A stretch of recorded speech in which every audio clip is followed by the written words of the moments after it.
How do people? Good evening. Welcome everybody. It's another Brews at 10 on my left eye. I'm your host Lefty. Welcome to another live stream.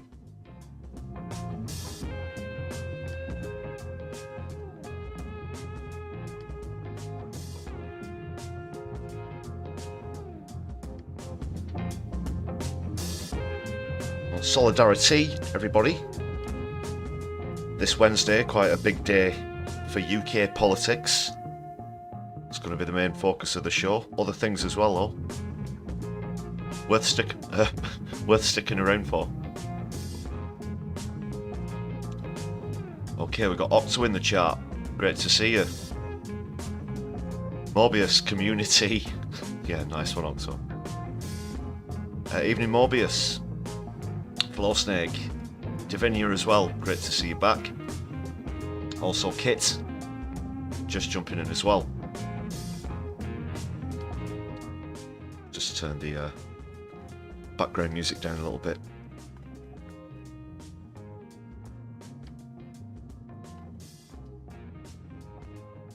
So what's coming up? Well, first of all, I'll explain a little bit about the channel for anybody who's not a regular. You were on my left eye. This is one of the regular live streams that we do. The channel is all about politics and society from a left-wing perspective.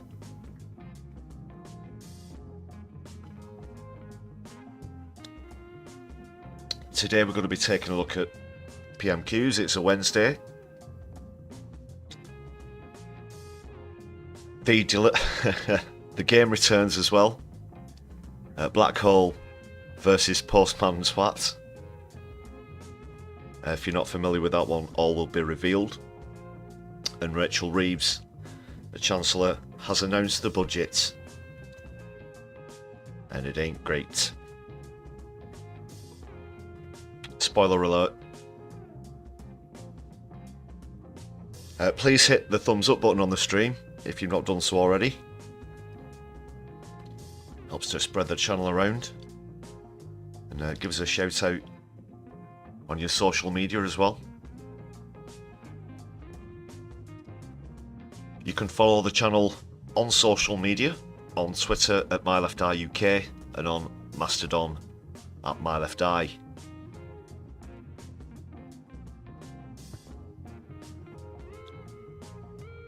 Thank you, good people, for throwing those Palestine flags and watermelons up so early, as usual.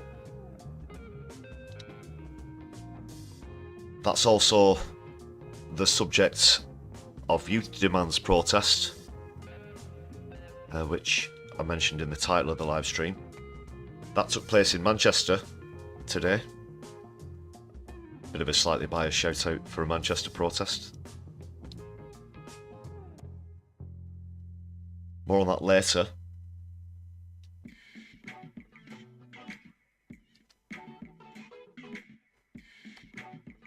We're just going to wait for others to arrive in the chat for another few moments before we get cracking. Good to see you're all doing well.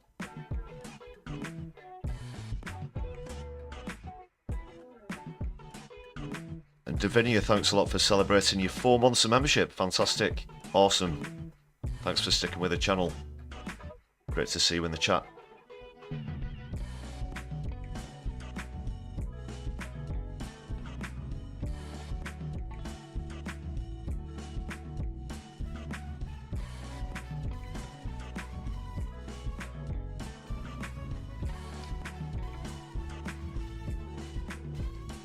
Right, so as always, my reaction to PMQs is genuine. I've not seen any of it, so it'd be my immediate reaction. I've heard about the details of quite a few bits of the budget, but I've not seen the full announcement in Parliament yet, just to be clear on that.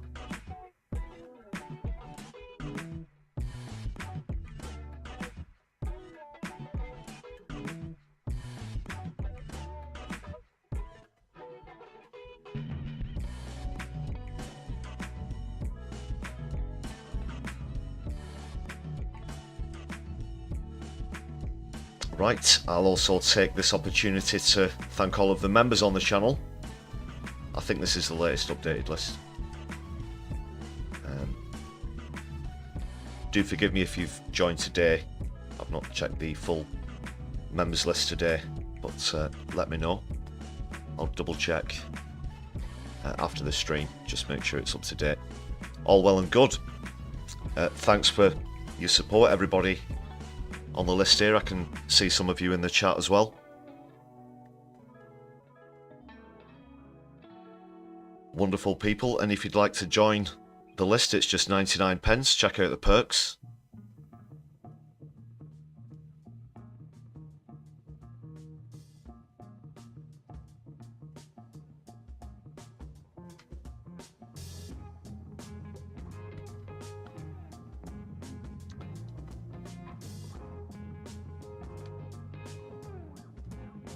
Oh, and of course, it was also Rishi Sunak's final PMQs.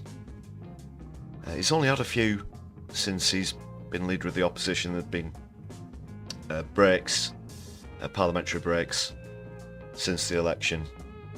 But this will be his ultimate appearance at the dispatch box. He's probably already got his bags packed for California.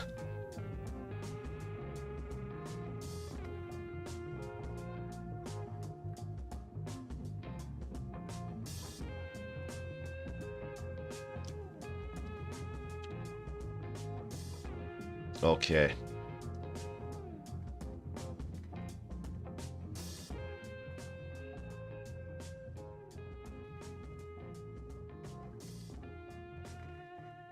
So I'm going to put this to you good people in the chat. I've got one comedy clip this evening, and I've been in two minds as to whether to play it at the beginning or the end of the stream. So let me know very quickly in the next few moments what you'd all prefer. It's a very good one. It's about 5 minutes long, but it's very good indeed.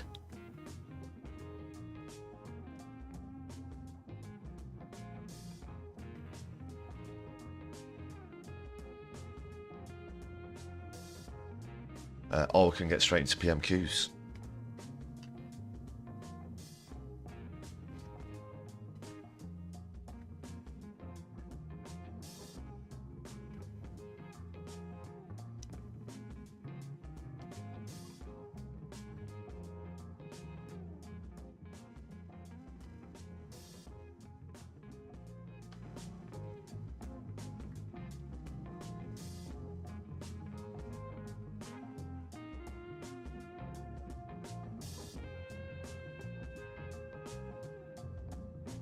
Kit, you say at the end.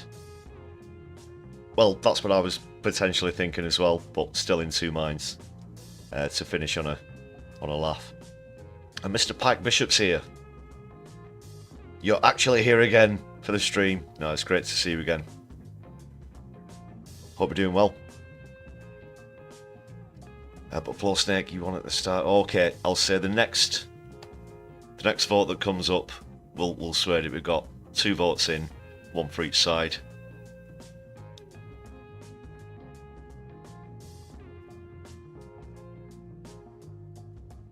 Quickly now. I'm trying to be a bit democratic with this.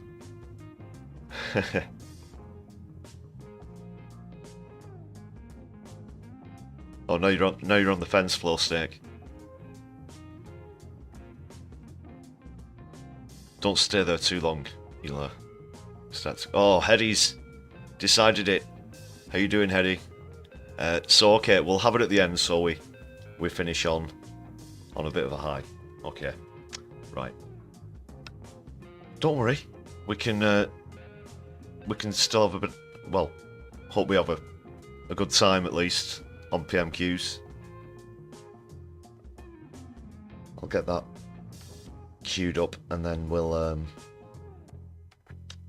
I'll just quickly explain the game for anyone who's not familiar. The Black Hole versus Postman Twat.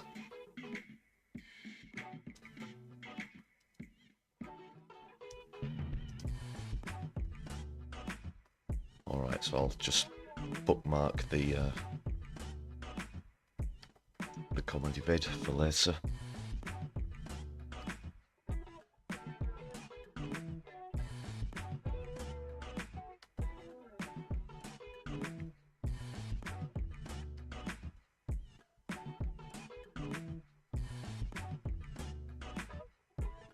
Okay, right. Anybody who hasn't been on a stream where we played this game before, we only do this during PMQs.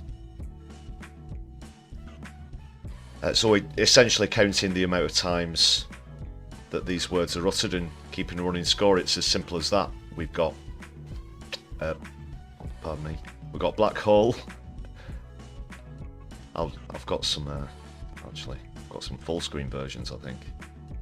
Just so that you can see each one. Bear with. Yeah. So we've got Black Hole. Anytime this 22 billion black hole comes up. And I think what we'll do is keep a running score into the budget announcement as well. And then we've got Postman Twat for every time someone says deliver. And it was a runaway win last week, wasn't it, people? For deliver.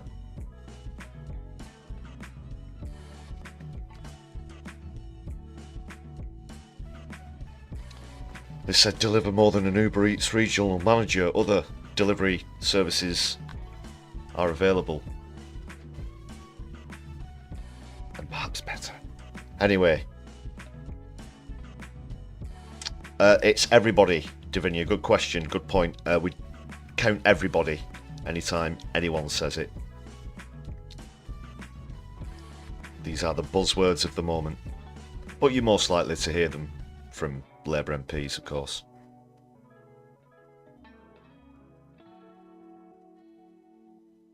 Good point, Kit. The twats always win.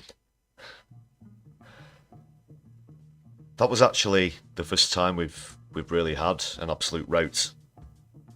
There have been a couple of draws recently as well, so fortunately, at least in terms of the score, the twats haven't always won.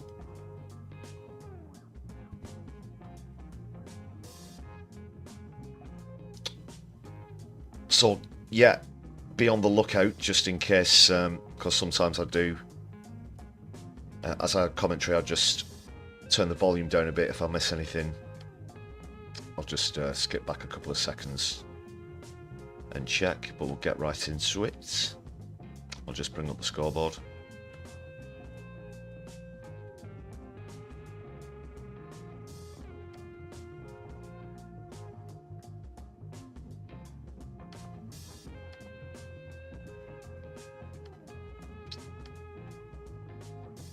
Just reset the scores, 1 sec. It was 7-1 last week. 7-1.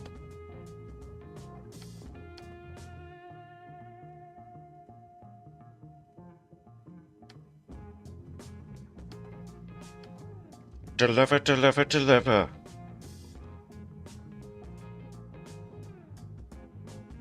Got to fill that black hole. Right.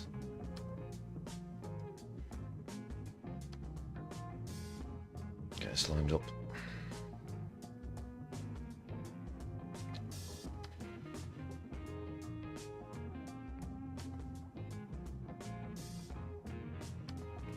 That must just be the end of the preceding session.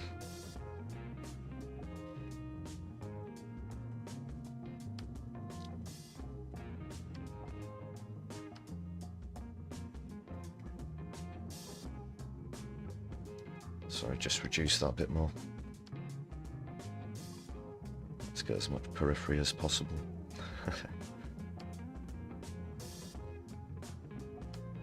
Right, that's close enough for jazz. Let's just kill the background music and see what's happening.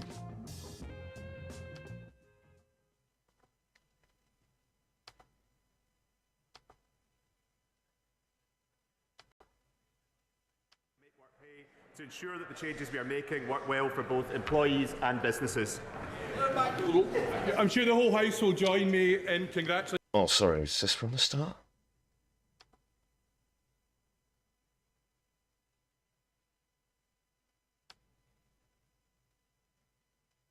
Oh, sorry, it's because it's on now and I've not put the... Yeah, that's why. Apologies, people. By chance, there's actually a replay of it on right now. And I jumped into part of that, so...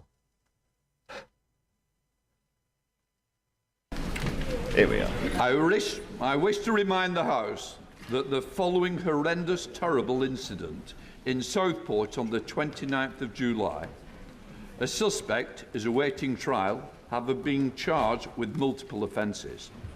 That means the House sub judice resolution is engaged and references should not be made to the case. I know that all honourable members wish to see justice done in this case. It is therefore of paramount importance that nothing is said in this House which could potentially prejudice a proper trial or lead to it being abandoned. I know it can be frustrating when we can see reports in the media of the matters that we are not free to discuss here. But that arises from Parliament's constitutional relationship This is over with the courts. Recent announcements about the perpetrator arrested for the Southport stabbing because it's an ongoing case. We all want to see justice done for them, They don't want to risk any mistrials or whatnot. MPs do, of course, have parliamentary privilege, where in other areas you're not allowed to say certain names or certain things. They actually have a privilege to do that, but therefore, it would be wrong of me to exercise a waiver in this case. In this case, they don't want to put any, well, as he's saying there now. Of course, I understand that members have legitimate questions about the circumstances surrounding this case. There will be no doubt wanting ministers... Still feel slightly odd agreeing with Sir Lindsay Hoyle. Once the legal proceedings are concluded. I give my assurance that I will ensure there are ample opportunities to do so. My understanding is that this trial is expected to start in January, and if members have questions about the operation and the decision on sub judice's resolution, they can speak to the clerks and the Speaker's Council. In the meantime, our thoughts are with the family and friends of Bibi, Elsie and Alice, and all of those who were injured. Singularity does count, Octo. This horrendous day. Before I call the Prime Minister, I would like to mark the fact that this is the last time the Right Honourable Member for Richmond and Northallerton will appear at the dispatch. Oh, get your small violins and big box of tissues out. But he has spoken at this dispatch box as Chancellor of the Exchequer, the Prime Minister, Leader of the Opposition, and after today, we all look forward to his continued contributions from the backbenches. We wish him... Oh, be gone. Just be gone, Rishi. In the future, be gone. And I say personally, thank you for a working relationship. We now come to Prime Minister's questions. I call Katrina Murray. It was about as much use as a shoe shop in the Shire. Thank you, Mr. Speaker. I wish everyone celebrating in the UK and around the world a joyful Diwali, a time to come together to celebrate and focus on a brighter future. Last Diwali, the leader of the opposition and his family lit the deers outside 10 Downing Street. It was a significant moment in our national story. The first British Asian Prime Minister is a reminder that this is a country. I did just want to say as well, with this being Sunak's last session, given what we saw last week when, from our point of view here to the left, Deputy Angela Rayner was stepping in for Keith, the amount of absolute, schmoozing between the two biggest parties was on a new level of cringe. Absolutely. So I don't know if it's going to be a repeat of that. Or maybe Sunak will try and sort of go out with a bang, try and be a bit more dramatic and ridiculous than he even was when he was Prime Minister. Let's see anyway. Where people of every background can fulfil their dreams, and it makes us all proud to be British. Yeah. Mr. Speaker, as you've just referenced, as this is our last exchange across the dispatch boxes, I wanted to take this opportunity to thank the Leader of the Opposition for his service. Now, of course, we've had political disagreements, ideological differences, we've argued at some... He's put it into the ground. But I want to thank him for his hard work, for his commitment, and for his decency in everything that he has done. And for all the policies that you're going to steal from him. Mr. Speaker, this morning I had meetings with ministerial colleagues and others. In addition to my duties in this House, I shall have further such meetings later today. Katrina Merrick. Thank you, Mr. Speaker, and I'd like to associate myself with the remarks made by the Prime Minister. Cumbernauld, in my constituency, was promised an elective and diagnostic treatment centre by the Scottish Government in 2021. This has continued to be delayed and is now alleged to be mothballed. What assurances can the Prime Minister give me that any Barney consequentials from today's budget are used to benefit my constituents and not be held on to by the Scottish Government? Well, I thank my honourable friend for her question. I'm sorry to hear about the delays affecting her constituents. The party opposite oversaw years of mismanagement and chaos, and the impact on Scottish NHS is evident. This Labour government is committed to delivering for the Scottish people, including making sure that we have an NHS fit for the future. The Chancellor will set out details in just a few moments. 1-0. Leader of the to the Opposition. postman already. Now that's an early lead and they're already on form. This could be another runaway win. Early days yet. The Minister looks forward to PMQs, but I always did like this pre-budget one because it was, for a change, nice not to be the main event and just the warm-up act. But as you said, Mr. Speaker, today is my last appearance at PMQs, and I'm happy to confirm reports that I will now be spending more time in the greatest place on earth, where the scenery is worthy. The scenery is indeed worthy of a movie set, and everyone is a character. That's right, Mr. Speaker. If anyone needs me, I will be in Yorkshire. So, and as an adopted Yorkshireman, I'm particularly looking forward to doing the coast-to-coast walk that runs in North Allerton. And many others. Since 2015, we've made significant Fitting he brought that up, seeing as to make it a national trail. Got a bit about youth demand coming up later on. Their work. So, can I ask the Prime Minister to ensure you might get the link there. Does indeed become Britain's greatest national trail, and in preparation for my return to the backbenches, would he meet with me to discuss it? Of course, only one of his houses is in North Yorkshire, in North Allerton. He's got a few all over the place. Mr. Speaker, I thought he was about to ask me to join him on the walk. But certainly, I will meet him, and it is an important point. Oh, no. Mr. Speaker, that is very kind of the Prime Minister. I know he's partial to the Lake District, but perhaps we can tempt him. We've all got lots of houses. Record homelessness. To some of England's greatest cricketers.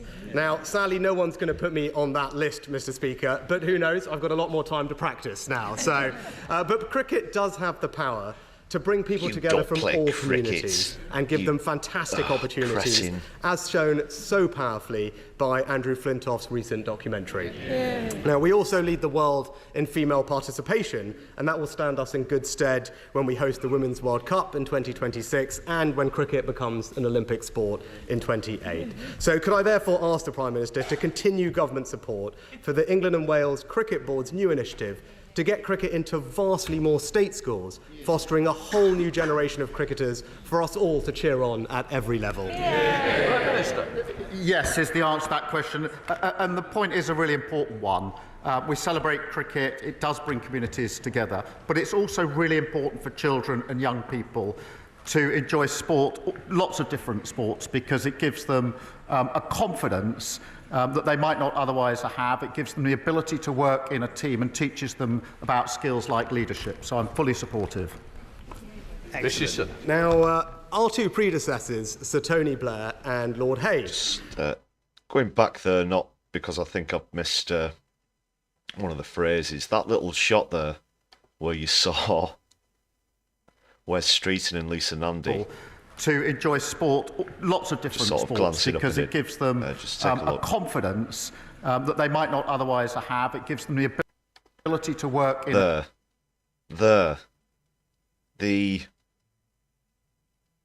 I want to put myself where he's standing, whatever it takes, someday. Glance. With a mix... I mean, look at Wes there. And they're both sort of, you know, psychotically nodding as well.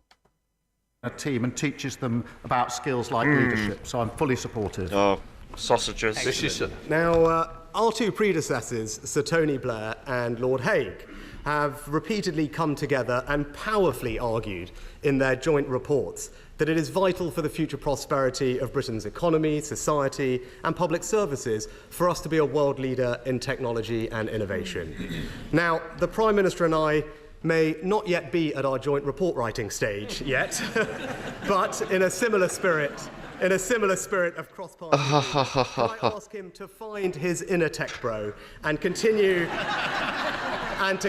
to support emerging...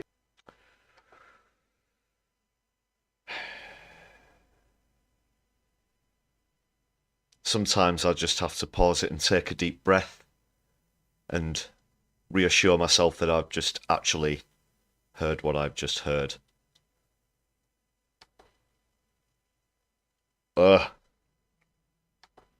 Cringe. British tech businesses and establish our country as the home of AI growth and innovation. Prime Minister. Yes, and this is a really important point. The Leader of the Opposition held a summit last year on AI, which was very important. We have been bringing together the leaders in AI. We have a huge advantage in this country, being ranked in the top 3 in the world. AI is going to have huge potential. We invented the for computer our growth, in Manchester, for our so... public services, and I think the whole House should be fully supportive of this. Prime Minister. The Prime Minister has the immense privilege...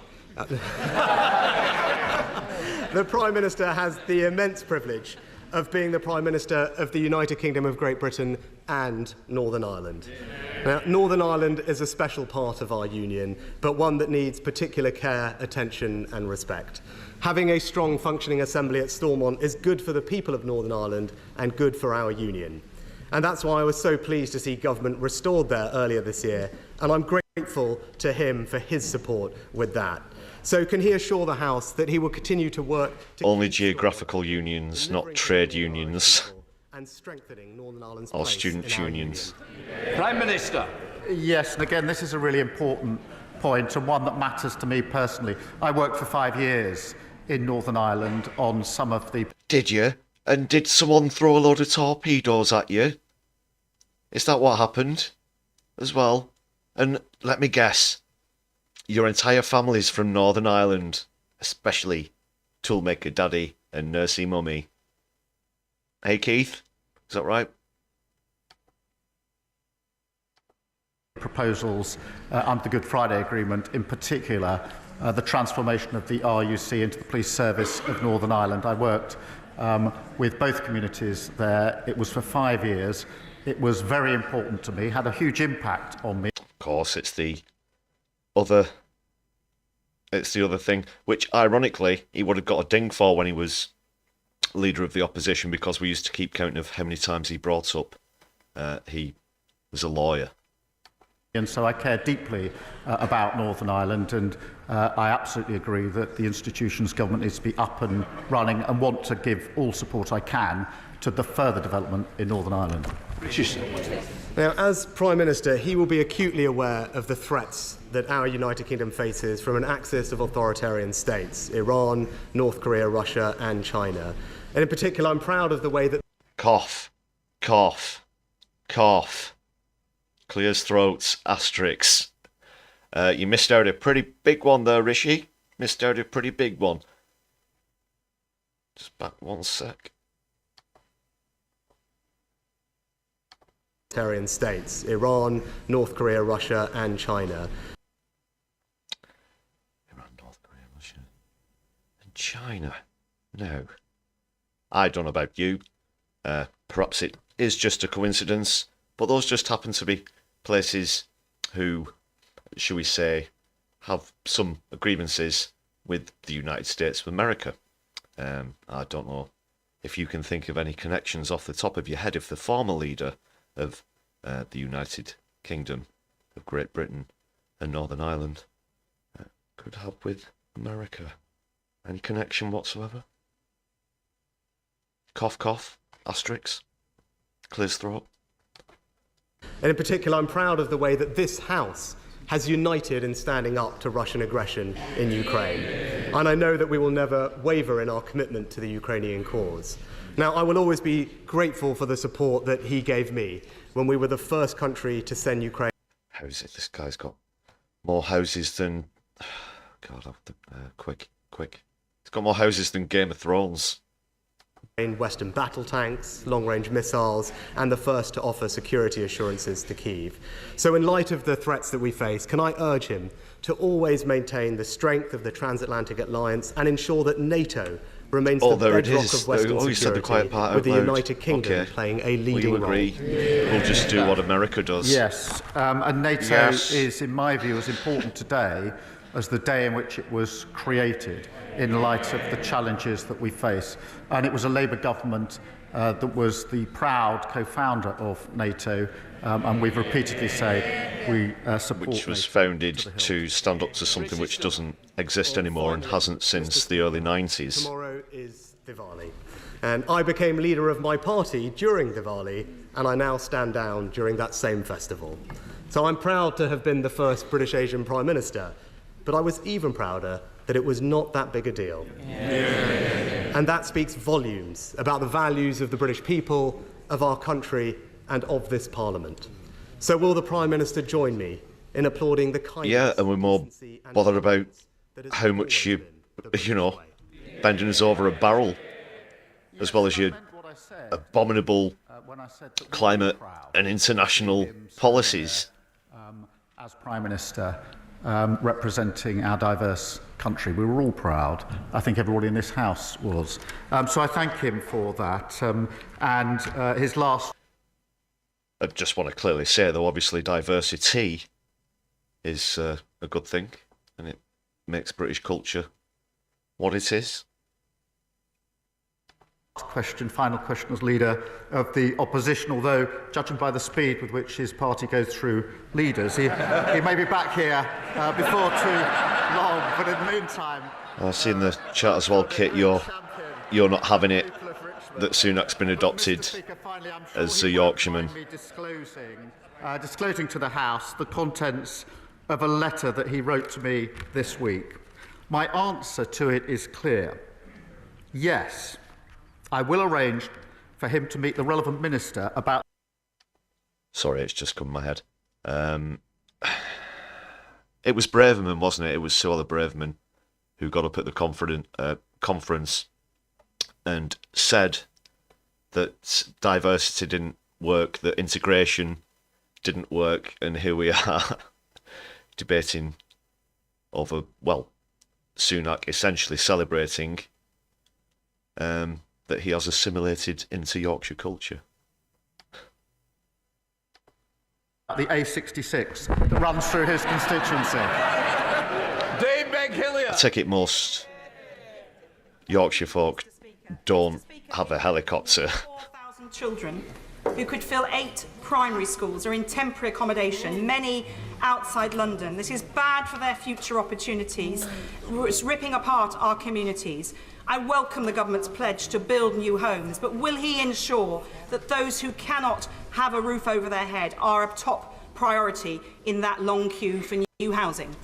Oh, I know this one. I know this one. I know the answer to this one because I know a bit about the budget. Obviously, the budget announcement came after this session in the House of Commons. But I think I mentioned this the other day on Brews at 10 as well.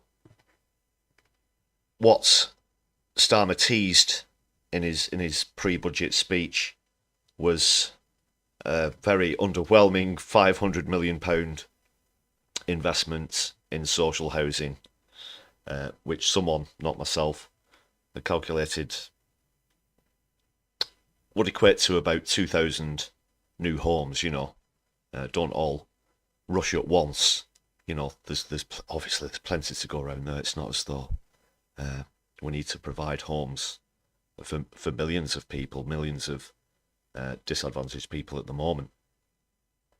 Half a billion for social housing when we really need this massive revolution. It really is like spitting in people's faces.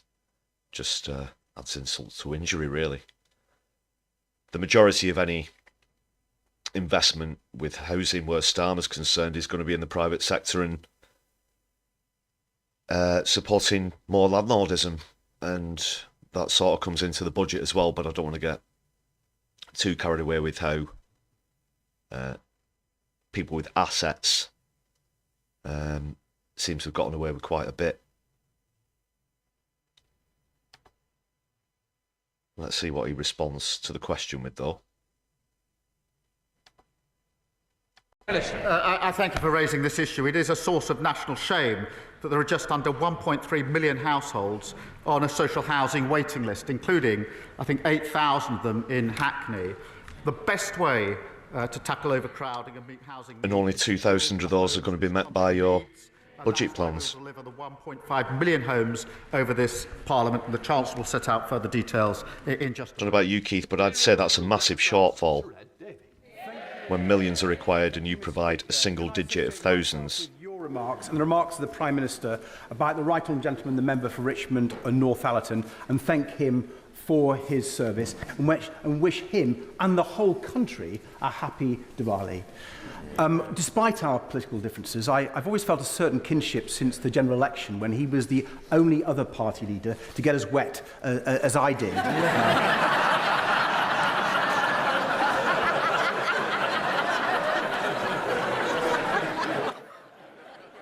Oh, shush. Order. Shush. Sit down, Ed David. Well, do a cartwheel in a canoe in a clown costume and then sit down like you did before the election. God. On climate change, a role disastrously lost under the Conservatives.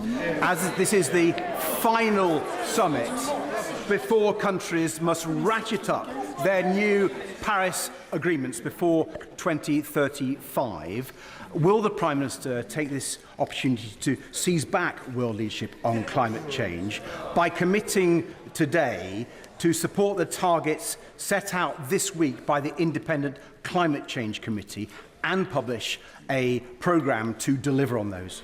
Yeah. Prime Minister. Oh, there's a deliver there. I'll deal with that first. As regular viewers will know, climate change is pretty high on my political remit.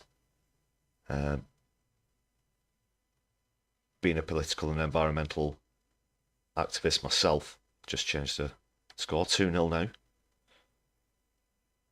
So, I'll tell you what I know about climate from what I've heard about the budget as well, before Keith throws in his 2 cents. The two most pertinent points, I think, are that, as we spoke about recently, bus fares are due to go up by 50% in, well, just a few months' time in early 2025. At the same time, fuel duty has frozen. That's all you need to know. This isn't any kind of green revolution that Starmer's bringing in here. The so-called energy plan that he's got is a mere shell company to enable fossil fuel companies to make even more profit, essentially. That's what I know. Summarily, I could go on, but... Mr. Speaker, we will seize that initiative. We've reset on the international stage, and climate is one of the biggest challenges that we face. I will be going to the conference this year, as I went, in fact, last year, as leader of the opposition, to continue those discussions about how we reach the very important targets that we must reach. Shred, David. Well, you don't do it by... you don't do it by hiking public transport prices. Urgent leadership on is the escalating war in Sudan. Tens of thousands of people have been killed. 11 million Sudanese have had to flee from their homes, Mr. Speaker. The reports of mass killings and horrifying sexual violence against women are truly stomach-churning. So when the UK takes over presidency of the UN Security Council this Friday, will the Prime Minister make it a priority to secure a new resolution on preventing future atrocities, including a no-fly zone to stop the Iranian drones? Yes. Prime Minister. Well, I thank him for raising this because it is an important issue, and I don't think we discuss it enough in this House. We continue to see mounting evidence of appalling atrocities. There is a massive crisis in Sudan, however. I think this is less about sympathy with the Sudanese than taking the opportunity to slag off Iran at any opportunity possible for Keith. Rachel Baskell. Thank you, Mr. Speaker. But something does have to be done about that crisis. Obviously, I'm not trying to downplay what's happening in Sudan at all. It's atrocious. Poverty today into a better future.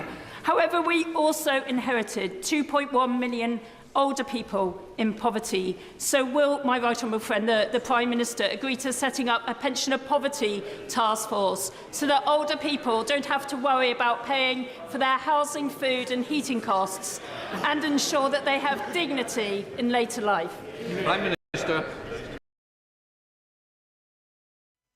Unfortunately, this is Keith Rodney Starmer whom you are addressing, and perhaps Rachel Maskell for York Central has had a small bout of amnesia in that Starmer is absolutely shafting pensioners when it comes to winter fuel payments, for one thing.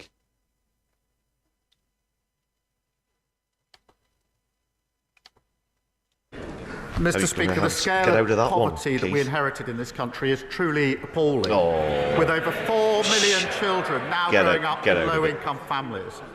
We'll deliver on a manifesto commitment to tackle child poverty, as we did last time in government, and we'll publish our strategy in the spring. Postman swats at the door again. Thank you, Mr. Speaker.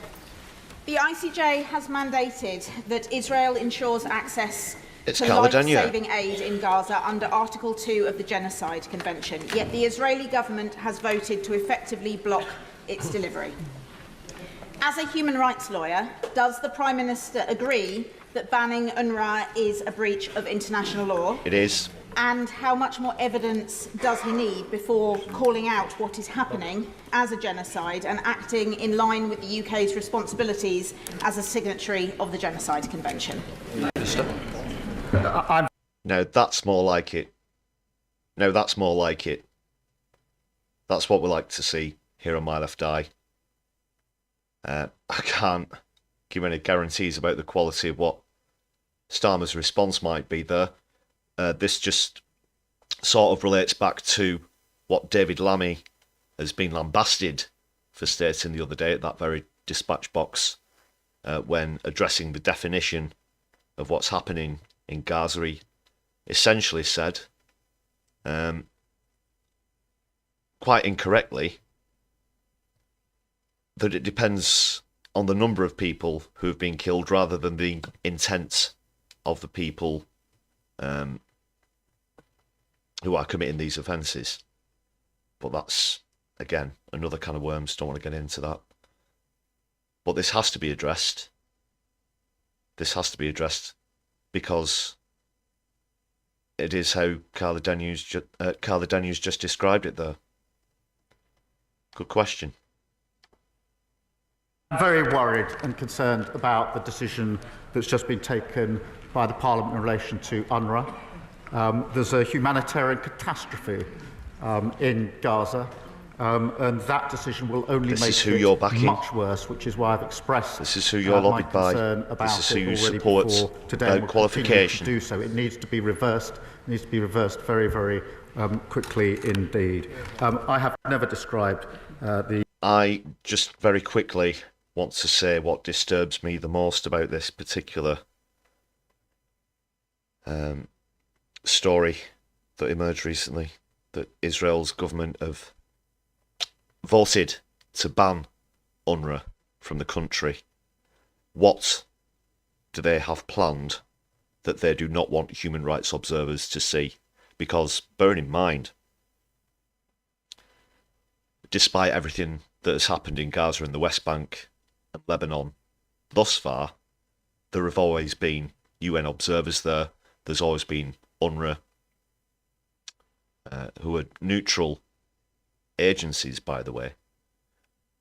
There to observe, there to act. This claim of UNRWA being involved with Hamas is obviously complete and utter crap. The only reason I can think of that Israel wants UNRWA removed from those areas is because there's something even more horrific that they don't want the world to see. And believe me, I've seen horrors that'll stay with me for the rest of my life in pictures and footage of what's happened in Gaza and the West Bank. They're talking about the G word, and it is going to be that. And it's going to be the H word as well. This is 2024. What's going on in Gaza as genocide, I do agree that all sides should comply with international law. Melanie Ward. Thank you, Mr. Speaker. Pathetic. What an absolute pathetic excuse for a politician and a so-called human rights lawyer as well. And I saw a clip earlier today where he's describing another humanitarian crisis as a genocide. Very potently, when he was still acting as a lawyer. And he dodges the question like that, as has happened so many times before. Either himself, Lammy, Reeves, whomever it is. Carly Dania wanted to... The answer she was looking for is it a genocide or not?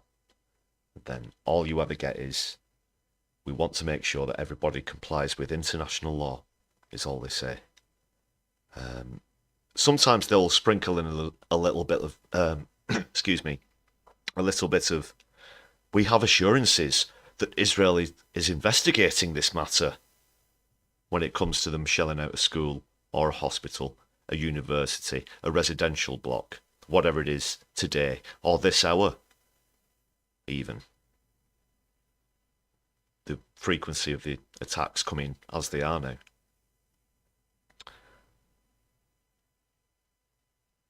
So you reassure us that they'll mark their own homework, essentially, with an internal investigation that will, of course, as you know, comes to nothing.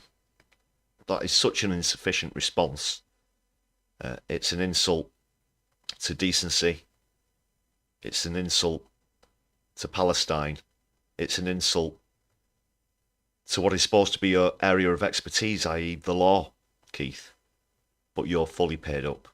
You're just utterly compromised by the lobbies. You should be ashamed.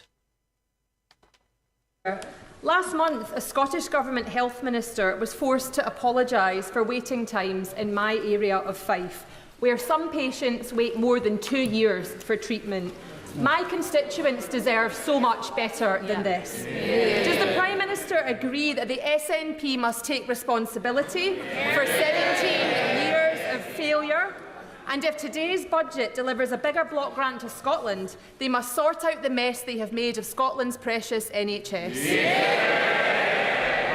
Well, Mr. Speaker, this is the second time this has come up this afternoon in Prime Minister's questions. I hope the SNP are listening good and hard, because I'm sorry to hear her constituents have been waiting so many years for their medical treatment that they need. We are committed. Oh, he's going to get a real Chancellor will have a lot more to say about that in just a moment. shafting in the next election in Scotland. Thank you, Mr. Speaker. Well, that's a very early call to make. Independent reviewer of terrorism legislation, Jonathan Hall KC, has said repeatedly recently that it is important in incidents of terrorism that the authorities put out more information sooner in order to prevent an information gap. Whoa, whoa, whoa, whoa, whoa.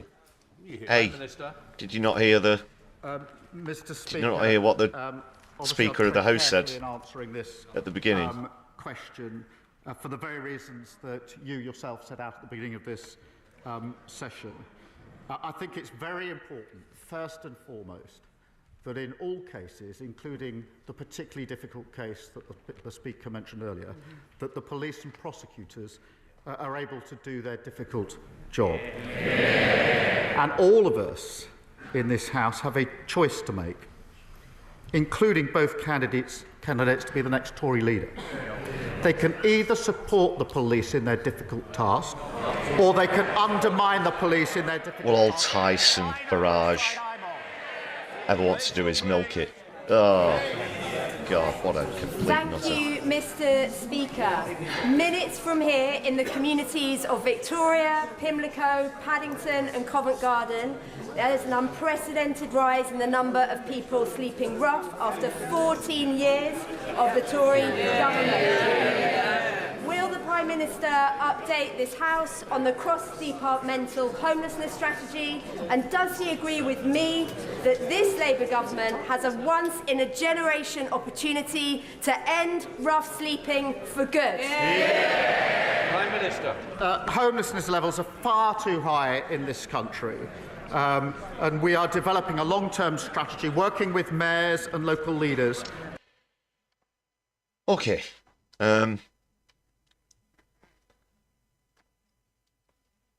I'm going to bring up an example that I saw today. Someone I know, this in Manchester.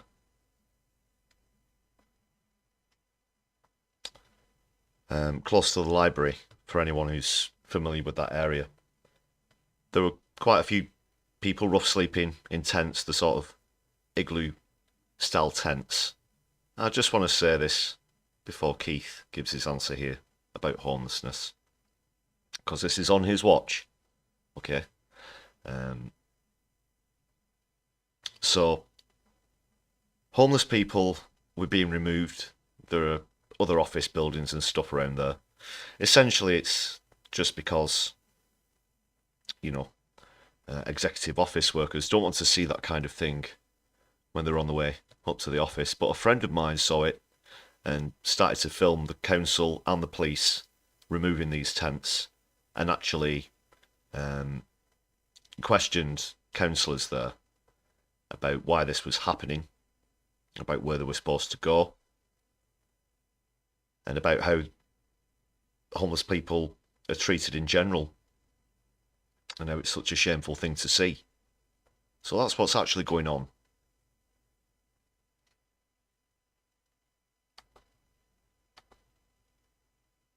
To end homelessness once and for all, and taking action to tackle the root causes, Mr. Speaker, which is delivering the biggest increase in social and affordable house building in a generation.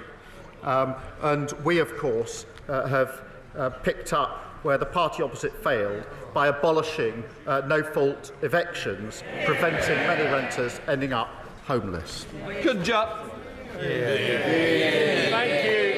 Thank you, Mr. Speaker. First, we had the embarrassment of the Labour Party being sued by the Trump campaign. Then had the national capitulation of... Let me hear the rest of the question, please. Thank you, Mr. Speaker. Then we had the national capitulation of the government over the sovereignty of the Chagos Islands. And now we have had the personal humiliation of the Prime Minister at the Commonwealth Heads of Government Summit. All of which begs the question, Mr. Speaker, how on earth does the Foreign Secretary still have the full confidence of the Prime Minister? Mr. Speaker, I was intending to say that he was an upgrade on his predecessor. Of course, drove up thousands of pounds in mortgages, but I withdraw that now. Thank you, Mr. Speaker. When the Prime Minister and the Chancellor discuss the importance Not of sure what to supporting say about all that. family, Let's just move I on. think the dedicated farmers in South Norfolk. The Prime Minister has constantly acknowledged the critical role of food security and the need for farmers to have certainty to plan. Can the Prime Minister confirm what action our government will be taking to Certain what to plan? back British farming in constituencies like mine? Mr. Speaker, I welcome my honourable friend to his place. And talking of predecessors, no one did more damage to rural constituencies than his nearby predecessor. Sorry for pausing just again. Yeah, Kit, they are the very people I was referring to there in St Peter's Square in Manchester. It was disgusting.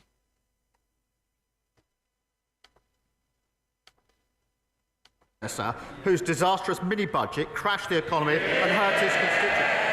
I do note that she's been tweeting the approval of the current Shadow Chancellor's attacks on the independent OBR, just showing the party opposite have learned absolutely nothing.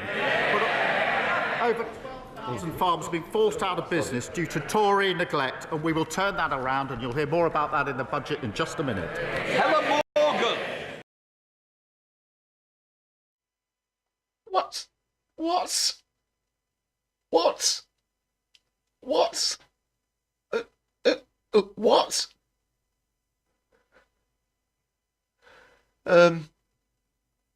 From what we're supposed to believe, the main source of this money that's being raised by the budget is coming from small and medium businesses, isn't it? With national insurance rises. We will go into that later, of course. But hey, wait till you hear about wait to hear about the great work that we're going to be doing for small businesses coming up. Right, Rachel? Wink? Oh. Gaslighting galore.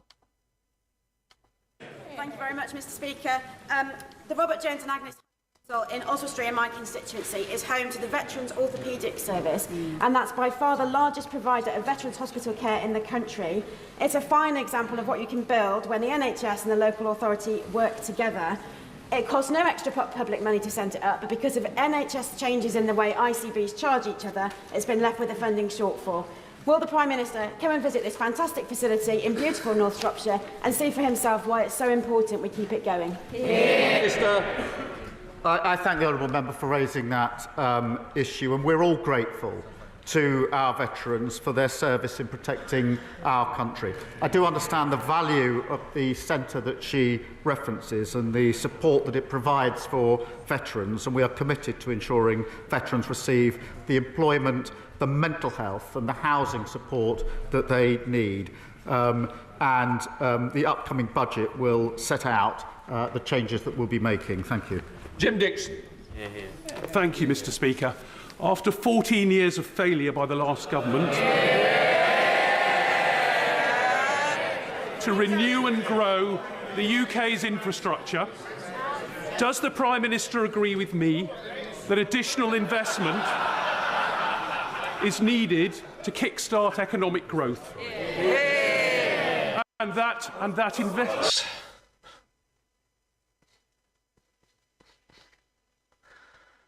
I like how many, How many catchphrases is he going to go for in a single build up to the question? I think it might be done. All the hits, including economic growth. There could be a black hole or delivery imminent, I don't know. At the rate he's going at, I'd be doing well to dodge those two. Mr. Speaker, this is the important bit. And that investing in a new Lower Thames crossing to relieve Dartford residents from gridlock caused by overcapacity at the Dartford crossing, thereby boosting the North Kent and UK economy by £40 billion would be an excellent project to start with. Prime Minister. Mr. Speaker, I'm really pleased that under this government, Britain has already secured £63 billion worth of investment, which will be measured in tens of thousands of jobs. Our number one mission is growth. You'll be hearing a lot more about that in just a few minutes' time. David Bandel.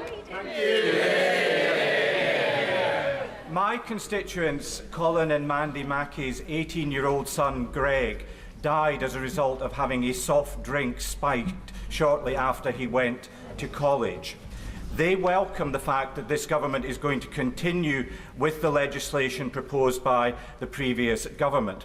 But can the Prime Minister assure them that they and other campaigners will work with ministers and officials, not only in bringing forward that legislation, but to ensure that awareness is raised of this abhorrent practice and its potentially fatal consequences? Prime Minister. Can I thank the Right Honourable Member for raising that tragic case? And I join him in paying tribute to Greg's parents.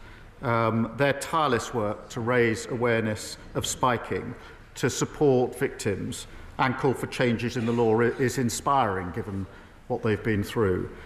This government will act. We will make spiking a specific criminal offence to better protect victims and support the police in tackling these crimes. Thank you. Alex Baker. Thank you, Mr. Speaker. In Farnborough, our leisure centre was knocked down by the Conservative Council, who made empty promises to replace it with an expensive civic hub with no viable plan to pay for it. Will the Prime Minister help secure the funding that Rushmore Council needs to rebuild our leisure centre so that Labour can start delivering change after years of Tory failure? Prime Minister.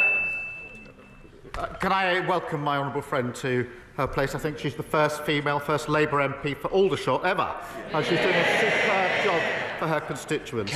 Rushmore Borough Council was left with a shortfall of over £19 million over the last 4 years. And the running down of local services has been one of the most painful features of the last 14 years. We will work hand in hand with councils, including multi-year funding settlements, and with local leaders to develop and make sure the services that are needed are there. Final question, Mark Francois. Thank you, sir. Well, this would have to be an absolute belter for Black Hole to recover. It looks like we've got a clear winner again this week. Final question. Prime Minister, you mentioned veterans a few minutes ago. As we approach Remembrance Tide, one group of veterans we all owe a great debt to are those who served during the Troubles in Northern Ireland. Hundreds were killed. Thousands were maimed by both Republican and so-called loyalist bombs. Many of those veterans now in the autumn of their lives.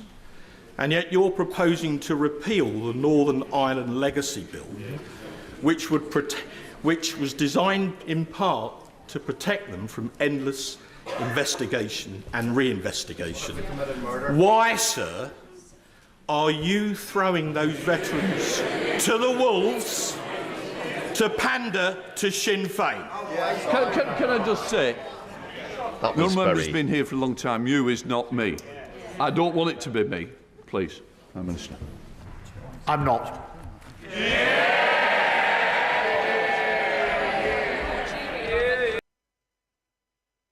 Well, some response to that was, I was just going to say that was a very nationalist question there. I've forgotten the MP's name. So that was PMQ's 4-0 to Postman Twat. Quite a bit of daylight again between Blackhall. Maybe they're going to put that stuck record on the back burner or just get rid of it. Now the budget's been on. Has the black hole, has the gap been filled? Just one sec.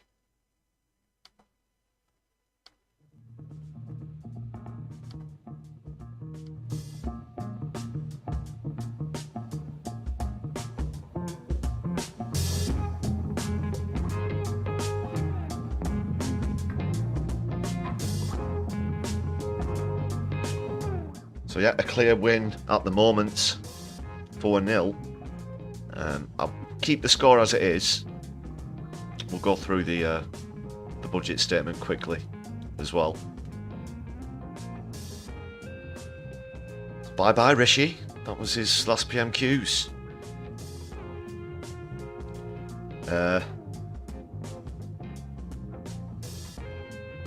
No, I can't remember what the last thing he said was exactly. Something about pretending to be from Yorkshire now, and just like us.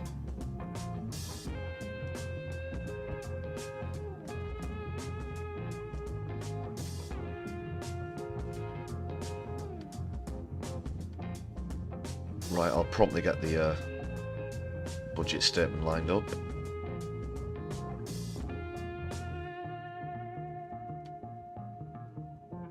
What did you think about that? Let me know in the chat or in the comments as well, if you're watching back on a replay.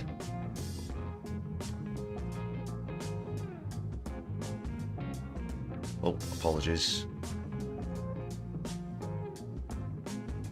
Not sure if you can hear that coming through.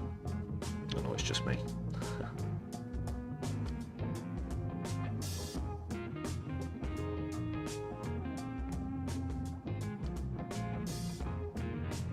And before we go on to the budget, please make sure you smash that thumbs up button. Ian McKenna, great to see you again. Welcome back to another Brews at 10.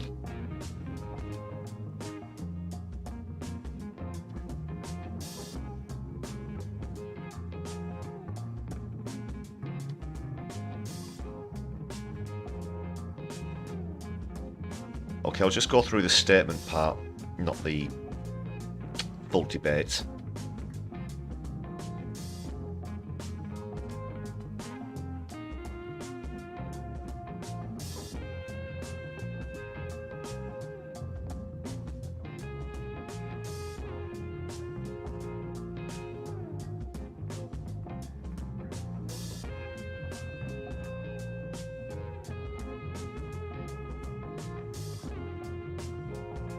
Okay, let's see what we've got here. Sorry, bear with.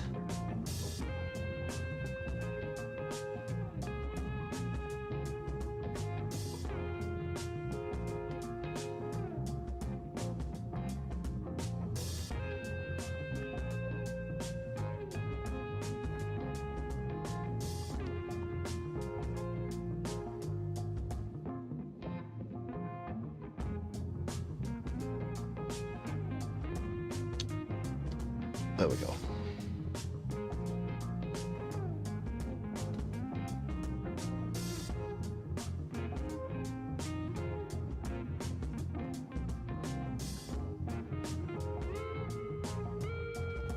Yeah, Ian, what you're saying there about raising the minimum wage.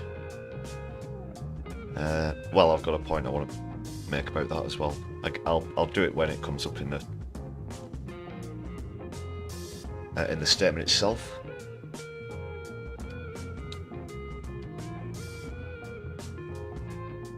So all being well.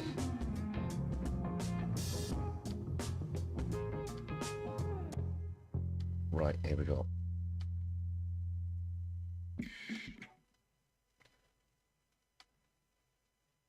Stitch the old background music.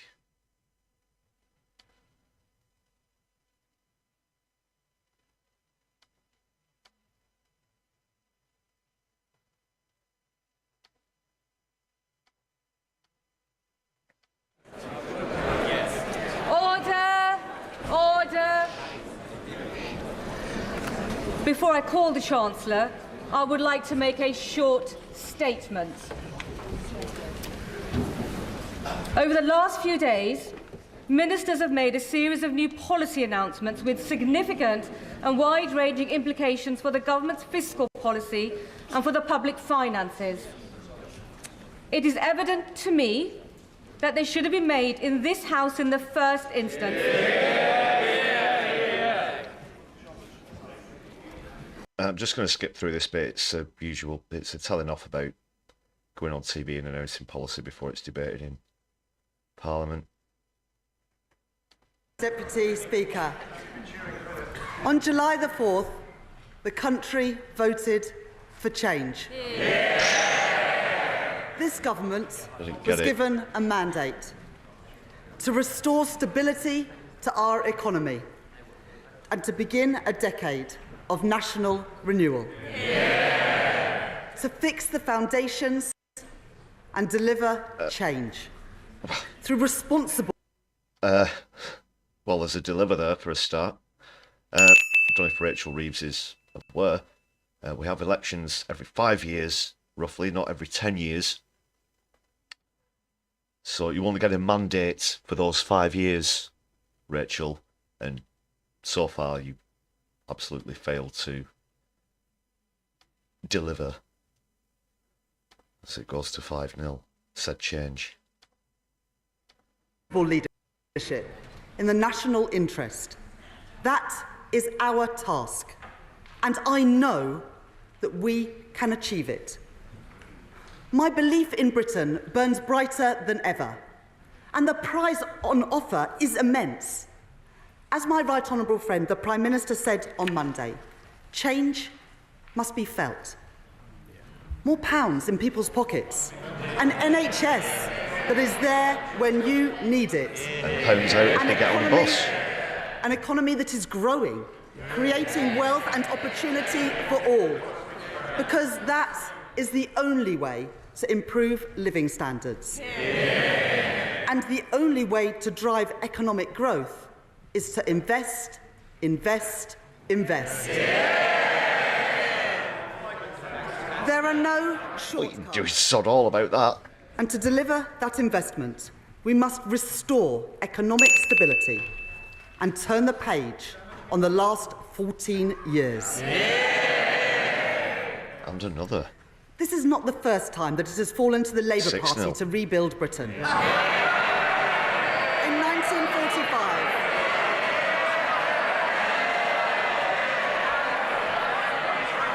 1945, it was the Labour Party that rebuilt our country from the rubble of the Second World War.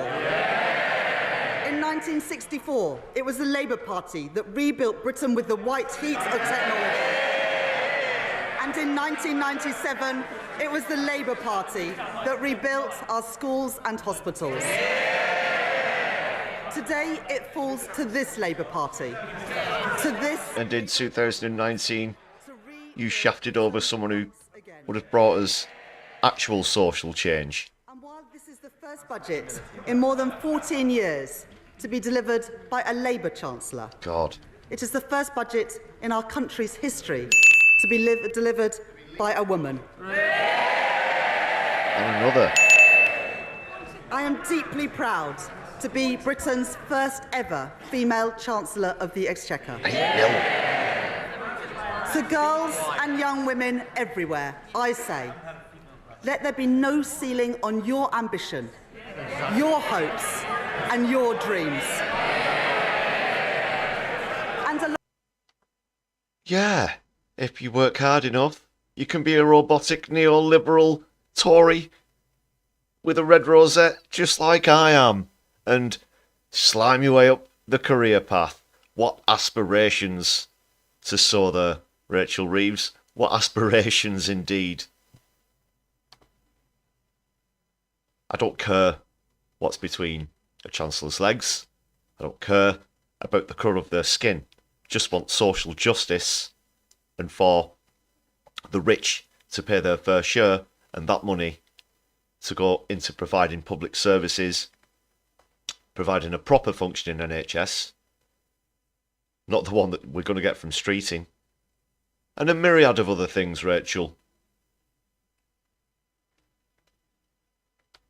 Along with the pride that I feel standing here today, there is also a responsibility to pass on a fairer society and a stronger generation to the next generation of women. Madam Deputy Speaker, the party opposite failed our country.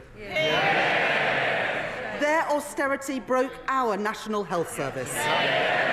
Their Brexit deal harmed British businesses. And their mini-budget left families paying the price with higher mortgages. The British people have inherited their failure. A black hole in the public finances. Public services on their knees. A decade of low growth and the worst parliament on record for living standards. Let me begin with the public finances. In July, Black hole finally getting on the scoreboard. A series of promises that they made but had no money to deliver.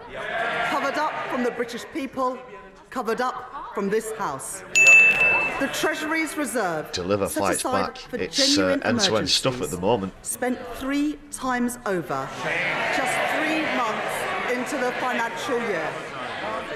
Today, on top of the detailed document that I have provided to the House in July, the government is publishing a line-by-line breakdown of the £22 billion black hole that we inherited.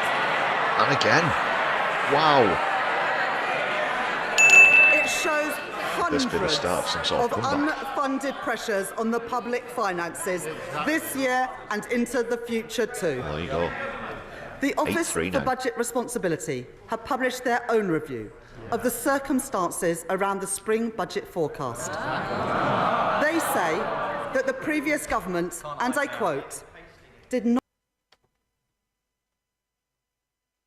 Yeah, just in the chat as well, Ian. I'll go into that in a little bit about which areas of wealth Labour are raising taxes on. There are certainly quite a lot that there aren't, especially those with investments, for example. Other people who've been left untouched, shall we say, despite what she's said about the Tories, they're perfectly happy to continue with their policies where taxes is concerned. Excuse me, just getting semi-distracted. Deal with something. But that's, yeah, I'll go on to that in a bit. not provide the OBR with all the information to them.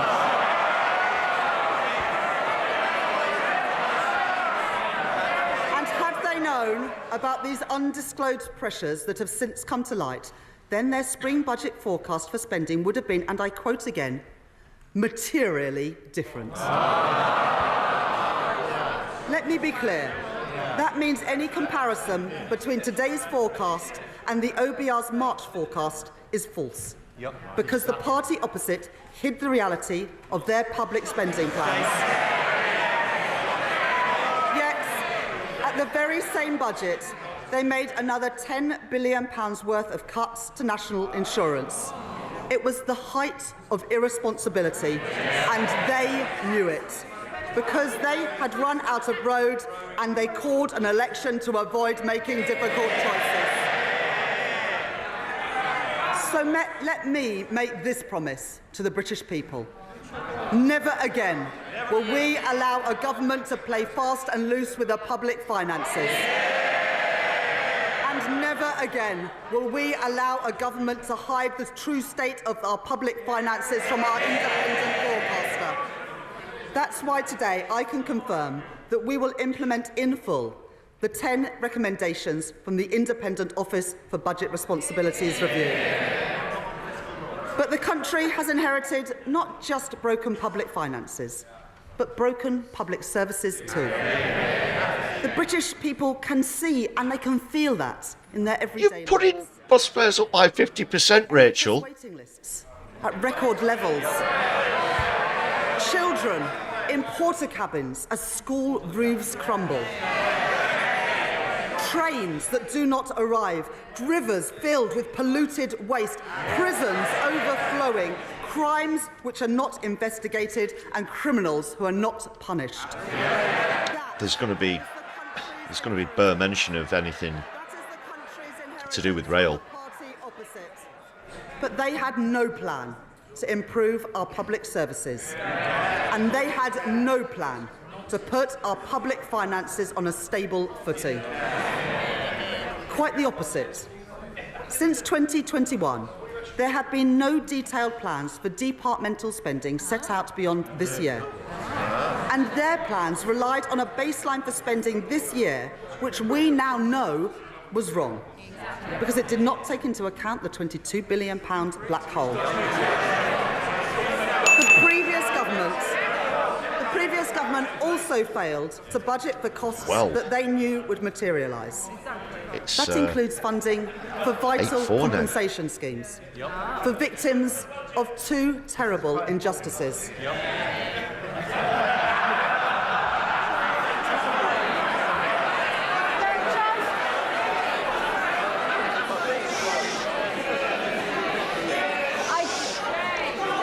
I just mentioned respecting colleagues. The public are watching. They want to hear what the Chancellor has to say. I don't have a meme for the Deputy Speaker, just Hoyle. Honourable members, listen to this, because it includes funding for vital compensation schemes for victims of two terrible injustices, the infected blood scandal and the Post Office Horizon scandal. The Leader of the Opposition rightly made an unequivocal apology for the injustice of the infected blood scandal on behalf of the British state. But he did not budget for the costs of compensation. Today, for the very first time, we will provide specific funding. He wasn't even looking up then, he's just done his last PMQs, he just wants to get right out of there. He simply does not care. With £11.8 billion in this budget. And I am also today setting aside £1.8 billion to compensate victims of the Post Office Horizon scandal. Redress that is long overdue for the pain and injustice that they have suffered. Satnav, welcome to the chat. Hope you're well this eve. Speaker, the leadership campaign just going over for the party opposite has now been going on the budget. For over 3 months. But in all that time, not one single apology for what they did to our country. Because the Conservative Party has not changed. But this is a changed Labour Party, and we will restore stability to our country once again. The scale and seriousness of the situation that we have inherited. This will be a very quick pause, sorry. I was just thinking earlier, as can't remember which news source it was, we're poring over the budget and mentioned that after the announcement, the FTSE went up by 3 or 4%, something like that, shortly afterwards, as they were talking about markets and stocks, etc. And it got me to thinking,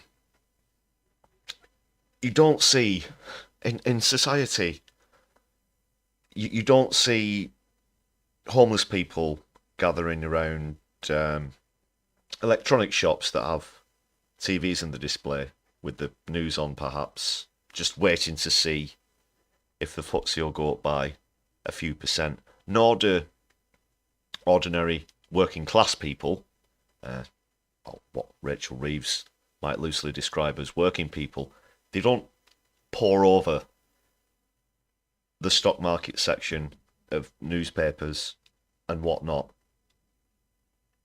because essentially all they are rich people's dick measuring contest. There's no,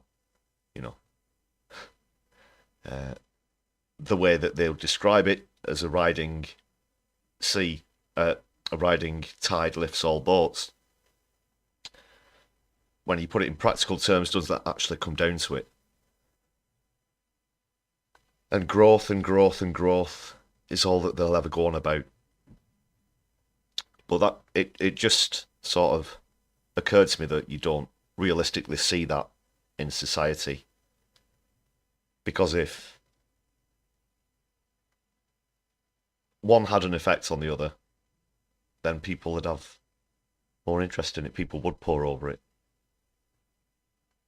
But it's anyway. Cannot It's leading be me on a tangent is what it's doing. Let's get on with it. Together, the hole in our public finances this year, which recurs every year, the compensation schemes that they did not fund, and their failure to assess the scale of the challenges facing our public services means that this budget raises Yeah, you don't see home, you know. Yippee, yippee, the FTSE is up 0.5%. We're eating tonight, kids. And any responsible Chancellor would take action. That is why today I am restoring stability to our public finances and rebuilding our public services. As a former economist at the Bank of England, I know what it means to respect our economic institutions. I want to put on record my thanks to the Governor of the Bank, Andrew Bailey, and to the Independent Monetary Policy Committee.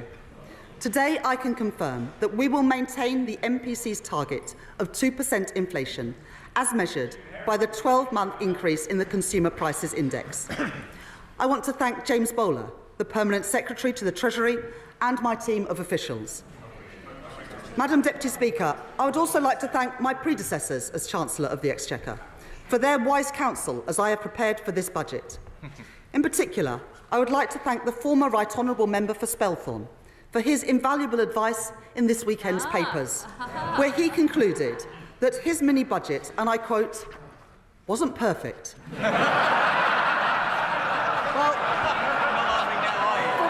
Oh, what an absolute zinger. That's comedy gold, it really is. Welcome, Jim Speak, to the chat. Thanks for jumping in there. Also, thanks for subscribing and liking the live stream. I recommend everybody do the same. You're very welcome here tonight. Solidari-Tea.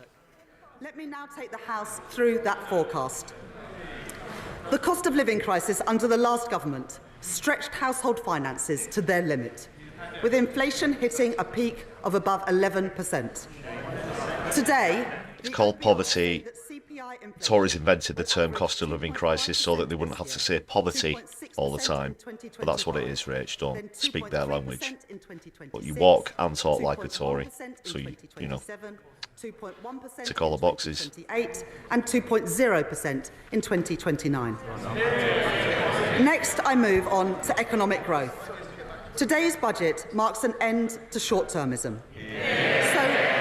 So I am pleased that for the first time, the OBR have published not only 5-year growth forecasts, but a detailed assessment of the growth impacts of our policies over the next decade too. You want to get 5 years, Rachel? How many times do we have to remind you? You automatically assumed you're going to win the next election. A permanent feature of our framework. The OBR forecast that real GDP growth will be 1.1% in 2024, 2.0% in 2025, 1.8% in 2020. I've said this before, what's the magic number? What is the magic number for GDP where we have full employment, there's no homelessness, everyone has access to essential services, free at the point of use, where the NHS is concerned, or we could even have free public transport, free water as a human right, and not allow private companies to charge people and make a profit off of something as essential as water. What's the magic number, Rachel, where we're all looked after, we're all taken care of, nobody excluded, man, woman, they, them, and the elderly and children alike? There isn't one. There isn't one. And I really can't bear to see gloating over GDP, because it's not as, again, like I said before, practically in the real world, it's the ideology of the rich, it's the capitalist ideology that pertains to, not the real world, not real economics. 2026, 1.5% in 2027, 1.5% in 2028 and 1.6% in 2029. And the OBR are clear. This budget will permanently increase the supply capacity of the economy, boosting long-term growth. Every budget, it might sound shocking to them, but this government is boosting long-term economic growth. Every budget that I deliver will be focused on our mission to grow the economy. And underpinning that mission are the 7 key pillars of our growth strategy. The highest scoring, and delivered alongside doing business, sessions, all driven forward by our excellent Financial Secretary to the Treasury. First and most important is to restore economic stability. That is my focus today. Second, increasing investment and building new infrastructure is vital for productivity. So we are catalysing £70 billion of investment through our National Wealth Fund. And we are transforming our planning rules to get Britain building again. Third, to ensure that all parts of the UK can realise their... You needn't bother, Rachel, because there are millions of empty properties in the country. It's not about getting spades in the ground and building new homes. It's about how many empty homes can be filled. It's also about how much social housing there is, because just creating more of the same isn't good enough. Nowhere near good enough. Potential. We are working with the devolved governments and partnering with our mayors to develop local growth plans. Fourth, to improve employment prospects and skills, we are creating Skills England, delivering our plans to make work pay and tackling economic inactivity. Fifth, we are launching our long-term modern industrial strategy and expanding opportunities for our small and medium-sized businesses to grow. Sixth, to drive innovation, we are protecting record funding for research and development to harness the full potential of the UK's science base. And finally, to maximise the growth benefits of our clean energy mission, we have confirmed key investments such as carbon capture and storage to create jobs in our industrial heartlands. Carbon capture and storage is ridiculous. It's no solution. It's an absolute pipe dream. It's deluded nonsense to try and fall back on that when we're in a full-blown climate crisis at the moment. Have you seen Spain this week, Rachel? Have you seen what's happening in Spain? The last time I checked earlier, nearly 100 people have been killed. They had a year's worth of rain in hours, in just a few hours. And every scientist that has gone on television has confirmed that the frequency of these kind of events and the severity of these kind of events are driven massively by climate change. And you're making some absolute bullshit futuristic technology that doesn't exist and is ineffective as our main solution for it. Like I pointed out during PMQs, you've frozen duty on fuel, but you're also discouraging people from taking public transport by increasing bus fares by 50%. These aren't solutions. Not by any stretch of the imagination.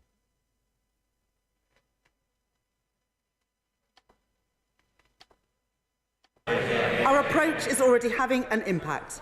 Just 2 weeks ago, we delivered an international investment summit, which saw businesses commit £63.5 billion of investment into our country, 10-4 now. creating nearly 40,000 jobs across the United Kingdom. But we cannot undo 14 years of damage in one go. For double digits. Economic growth will be our mission for the duration of this Parliament. Madam Deputy Speaker, in our manifesto, we set out the fiscal rules that would guide this government. I am confirming those today. Our stability rule and our investment rule. The stability rule means that we will bring the current budget into balance, so that we do not borrow to fund day-to-day spending. We will meet this rule in 2029-30 until that becomes the third year of the forecast.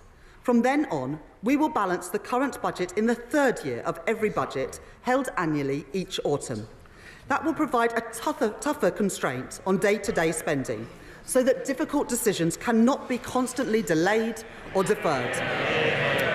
The OBR say that the current budget will be in deficit by £26.2 billion in 2025-26 and £5.2 billion in 2026-27, before moving into surplus of £10.9 billion in 2027-28, £9.3 billion in 2028-29 and £9.9 billion in 2029-30, meeting our stability rule 2 years early. Monthly public sector finance data show that government borrowing in the first 6 months of this year was already running significantly higher than the OBR's March forecast. And so the OBR confirmed today that borrowing in this financial welcome to the chat, Chippy Minton as well, and that's a good point. We mentioned this on last week's PMQ's live stream, just how many of them were in blue suits with blue ties. Now that includes Labour, obviously. Is lower than the increase in borrowing, at £22.3 billion higher than the spring forecast. Because of the action that we are taking, borrowing falls from 4.5% of GDP this year to 2.1% of GDP by the end of the forecast. Public sector net borrowing will be £105.6 billion in 2025-26, £88.5 billion in 2026-27, £72.2 billion in 2027-28, £71.9 billion in 2028-29, and £70.6 billion in 2029-2030. Oh, just get to the point. Madam Deputy Speaker, before I come to tax, it is vital that we are driving efficiency and reducing wasteful spending. In July, to begin delivering and dealing with our inheritance, I made £5.5 billion of savings this year.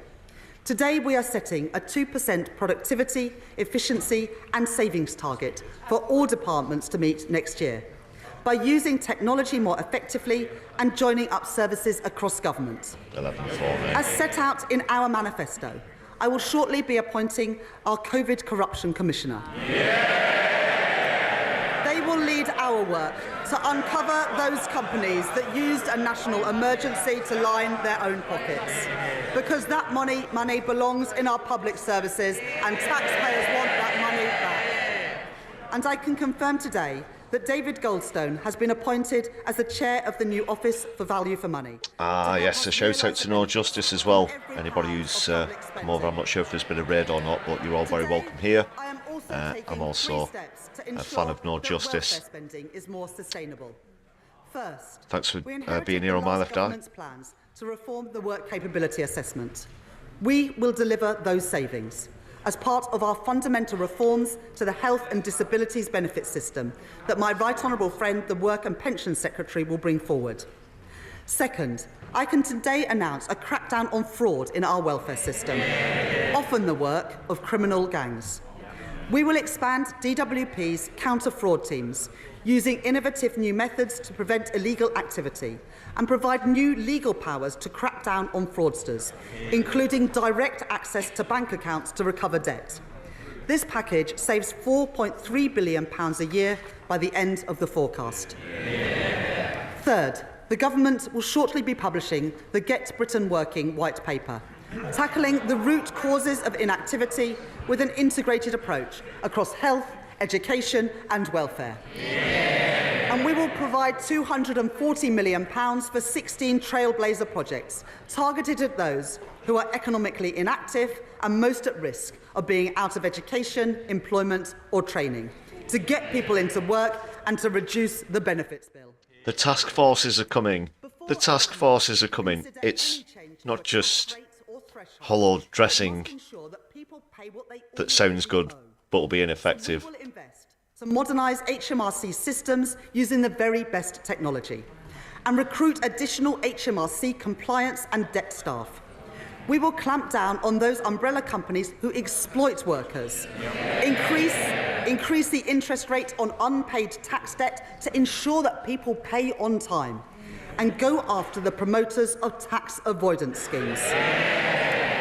These measures to reduce the tax gap raised £6.5 billion by the end of the forecast. And I want to thank the Exchequer Secretary for his outstanding work on this agenda. Madam Deputy Speaker, I know that for working people up and down our country, family finances are stretched and paychecks don't go as far as they once did. So today I am taking steps to support people with the cost of living. It was the Labour government that introduced the national minimum wage in 1999. It had a transformative impact on the lives of working people. Just before Reeves goes into this here, speaking of the history of the minimum wage, 5 years ago, back in 2019, Labour, under Corbyn, were advocating for a £15 minimum wage, and that was 5 years ago, and things are even worse than they were back then now. What you also consider, even Keith there was seen, actually at demos. He was actually at demos calling for workers to get a £15 minimum wage. Bear that in mind. As promised in our manifesto, we asked the Low Pay Commission to take account... So it's going to go up to at least £15 then, isn't it, Rachel? Because when you consider inflation and these kind of things, surely it should be even higher than that now if it's 5 years later. Right? Right? ...of the cost of living for the first time. I can confirm that we will accept the Low Pay Commission recommendation to increase the living wage by 6.7% to £12.21 an hour. £12.21. Worth up to £1,400 a year for a full-time worker. And for the first time, we will move towards a single adult rate phased in over time by initially increasing the national minimum wage for 18 to 20-year-olds by 16.3% as recommended by the Low Pay Commission, taking it to £10 an hour. A Labour policy... They should both be the same. Do it now for both and make them at least £15 an hour, Rachel. Do it now. Do it now. Second, I have heard representation... Because guess what young people want to do with the money? They want to bloody spend it. And that stimulates your economy and your businesses right there. ...to increase the hours that they work, including from the Honourable Members for Shipley, the Honourable Member for Scarborough and Whitby, and the Right Honourable Member for Kingston and Surbiton too. Carers allowance currently provides up to £81.90 per week to help those with additional caring responsibilities. Today I can confirm that we are increasing the weekly earnings limit to the equivalent of 16 hours at the national living wage per week, the largest increase in carers allowance since it was introduced in 1976. This means that a carer can now earn over £10,000 a year while receiving carers allowance, allowing them to increase their hours where they want to and keep more of their money. I am also concerned about the cliff edge in the current... The carers allowance is going up by £2 a week, Rachel. £2 a week. You can't even get a bus for that next year. You won't even be able to get a bus for it. £2 a week. Third, we will provide £1 billion from next year to extend the Household Support Fund and discretionary housing payments to help those facing financial hardship with the cost of essentials. Fourth, having heard representations from the Joseph Rowntree Foundation, Trussell and others to reduce the level of debt repayments that can be taken from a household's universal credit payment each month by reducing it from 25% to 15% of their standard allowance. This means that 1.2 million of the poorest households will keep more of their award each month, lifting children out of poverty, and those who benefit will gain an average of £420 a year. Madam Deputy Speaker, our plan to make work pay will also protect working people. I know that the party opposite are deeply interested in our plans here. Having seen their colleagues repeatedly dismissed at short notice, I know I know that they are worried about their future under the Right Honourable Member for North West Essex. So they should rest easy, knowing that our plan will protect working people from unfair dismissal. It will safeguard them from bullying in the workplace. And it will improve their access to paternity and maternity leave. I hope that the new Shadow Cabinet will soon be grateful for these increased protections at work. It is right that we protect those who have worked all their lives. In our manifesto, we promised to transfer the Investment Reserve Fund in the Mine Workers Pension Scheme to members. And I have listened closely to my honourable friends for easing... Good luck keeping warm this winter, retirees, pensioners. ...on this issue. Today, we are keeping our promise so that working people who powered our country receive the fair pension that they are owed. Our manifesto committed to the triple lock, meaning spending on the... They're going to need it to try and cover the rip-off energy bills by 2029-30 to ensure that our pensioners are protected in their retirement. This commitment means that while working age benefits will be uprated in line with CPI at 1.7%, the basic and new state pension will be uprated by 4.1% in 2025-26. This means that over 12 million pensioners will gain up to £470 next year, up to £275 more than if uprated by inflation. The pension credit standard minimum guarantee will also rise by 4.1%, from around £11,400 per year to around £11,850 a year for a single pensioner. While I have sought to protect working people with measures to reduce the cost of living, I've had to take some very difficult decisions on tax. I want to set out my approach to fuel duty.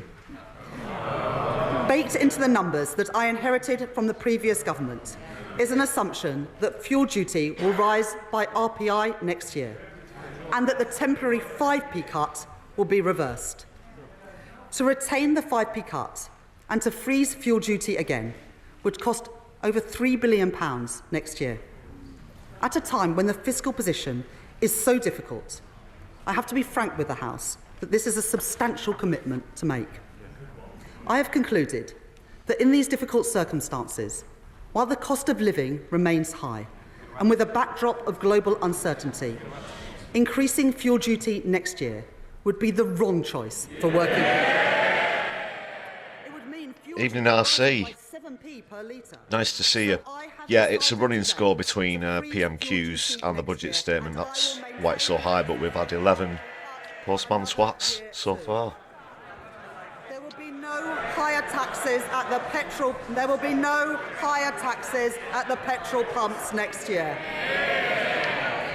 Madam Deputy Speaker. So as I pointed out earlier, fuel's frozen, and they're discouraging public transport use with a fare rise. Because we now know that they were based on a forecast which the OBR say would have been materially different. It would have been materially different had they known the true extent of the last government's cover-up. Since July, I have been urged on multiple occasions to reconsider these cuts, to increase the taxes that working people pay and see in their payslips. But I have made an important choice today, to keep every single commitment that we made on tax in our manifesto. So I say to working people, I will not increase your national insurance, I will not increase your VAT, and I will not increase your income tax. Working people will not see higher taxes in their payslips as a result of the choices that I am making today. That is a promise made and a promise fulfilled. But any responsible Chancellor would need to make difficult decisions today. To raise the revenues required... They'll see higher costs for goods and services, whilst you're also So in today's budget, only increasing the minimum wage by far far less than you were proposing 5 years ago. Increase the rate of employers' national insurance Getting by sick of saying this already. percentage points to 15% from April 2025. And we will reduce the secondary threshold, the level at which employers start paying Welcome national Super insurance Tiny on and each Andy employee's Carter into the salary chat as well. From £9,100 Great a to year see you to too. £5,000. This will raise £25 billion per year by the end of the forecast period. Guarantee. That this is a difficult Nice choice. one, Ian. I do not take this decision lightly. We are asking businesses to contribute more, and I know that there will be impacts of this measure felt beyond businesses too, as the OBR have set out today. But in the circumstances... Order, Chancellor! Order!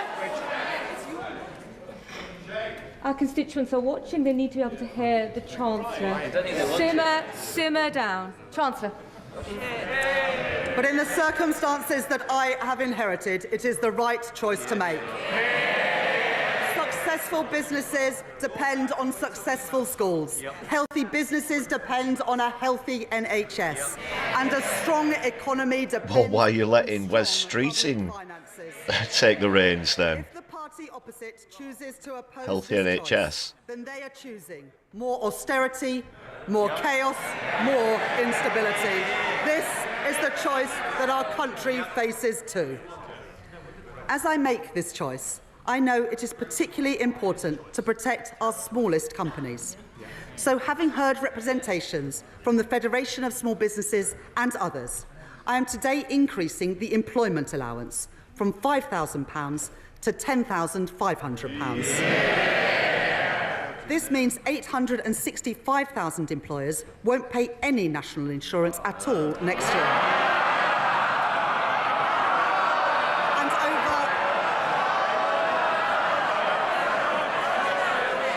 And over 1 million will pay the same or less than they did previously. This will allow a small business to employ the equivalent of 4 full-time workers on the national living wage without paying any national insurance on their wages. Madam Deputy Speaker, let me now come to capital gains tax. We need to drive growth, promote entrepreneurship and support wealth creation, while raising the revenue required to fund our public services and restore our public... We need wealth equality, not just more wealth creation. Creating more billionaires won't solve the problem, Rachel.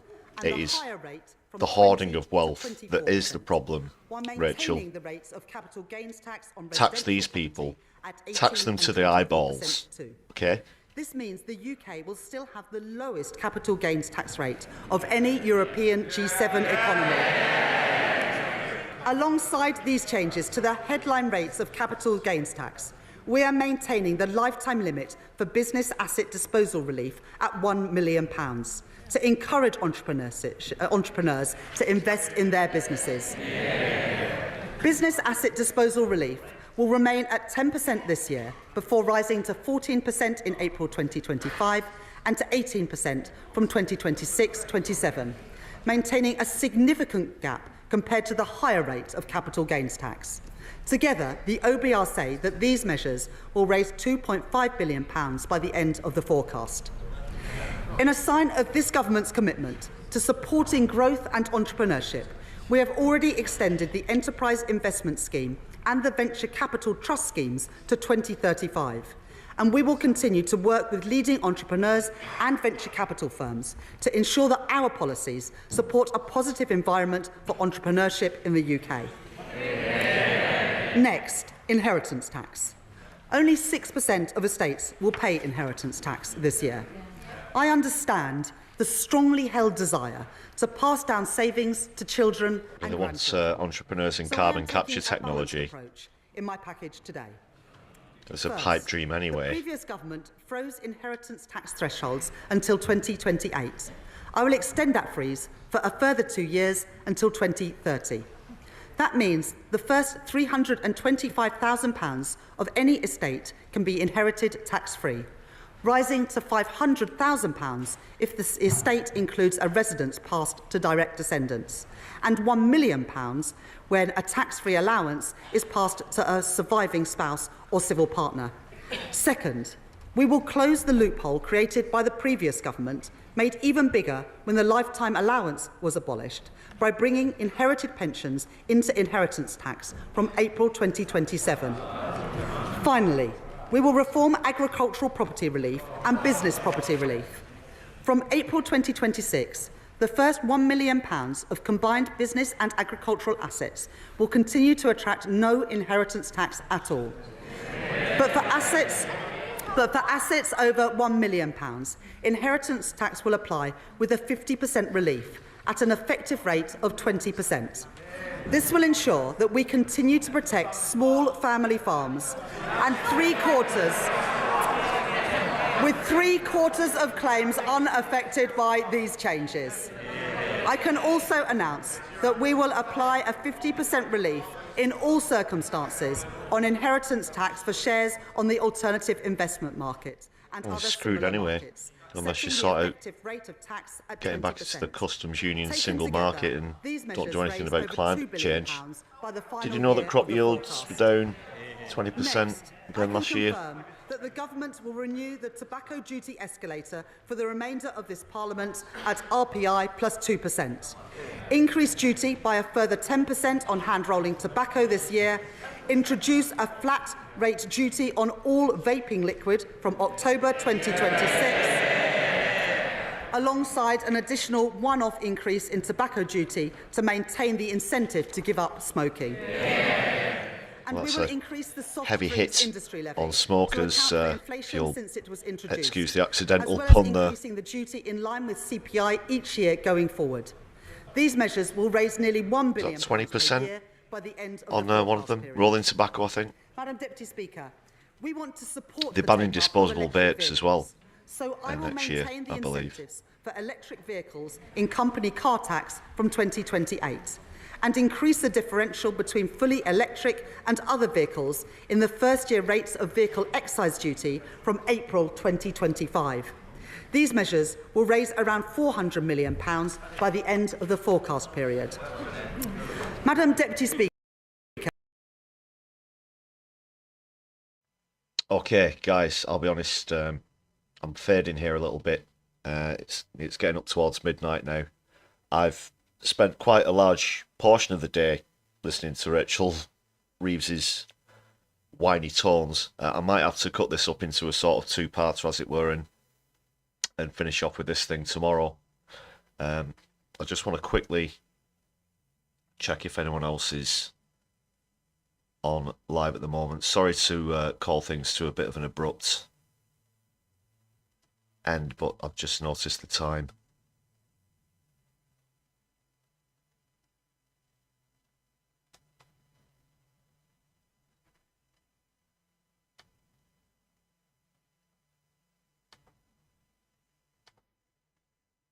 So yeah.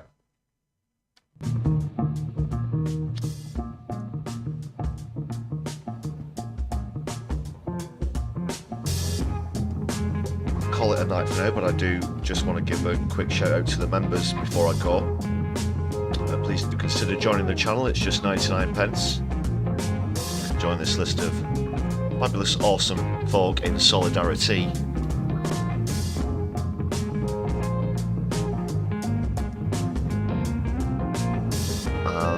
Helena at No Justice is still live, so I'll redirect you over there. I'm going to be raiding into Helena's No Justice channel in just a moment. It's been great to see you here this evening though. Hope you've enjoyed the stream. Thanks a lot for all of your comments in the chats, and if you watch it back on a replay, I'll try and keep on top of those as well.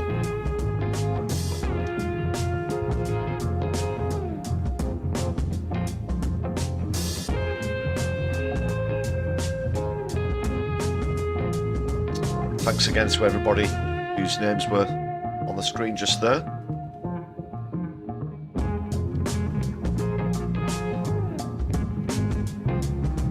Yeah, without further ado, I'll leave it right there. So take care, everybody. My Left, I'll be seeing you soon. Good night.